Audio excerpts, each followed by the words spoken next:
Welcome back to another technical deep dive here in the debug zone. Today, we're tackling a big question and breaking it down with insights from other users. Hopefully, this clears up some misconceptions and helps you get the answer you need. So, buckle up, stay a little curious, and let's jump right in.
And that's a wrap.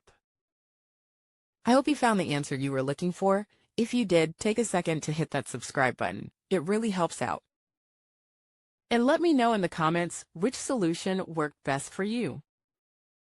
See you next time in the debug zone.